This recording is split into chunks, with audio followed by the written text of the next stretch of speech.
Make sure the flat bottom surface on the housing is resting nice and flat on the torch handle and not angled up.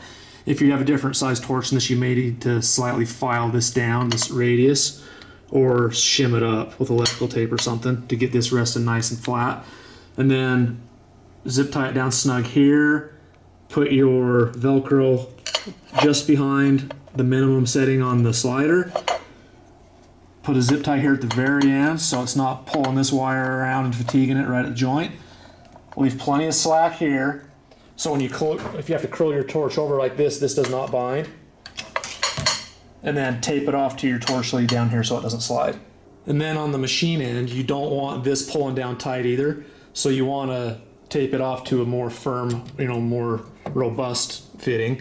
So when this lead pulls down, there's plenty of slack here so it doesn't kink this either. And this button has two positions, off and on, obviously. And the off position is slightly lower than the on position. Millers are the only ones that are backwards. So every other one of these, down is off, and then up is on. So do that a few times, make sure you figure out which one's which.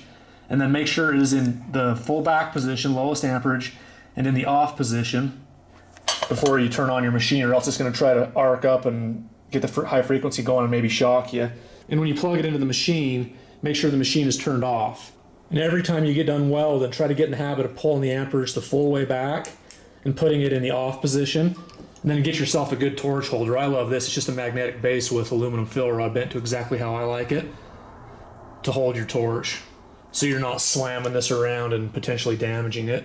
And another reason to put this in the off position is because when it's on the high position, there is a little gap into the electronics. So if you were to leave this, carelessly up on the table and be grinding and stuff, you could get some metal shavings in here. And if you ever have any issues, just lightly blow in here with compressed air, move it around a little bit and it should clean it right out.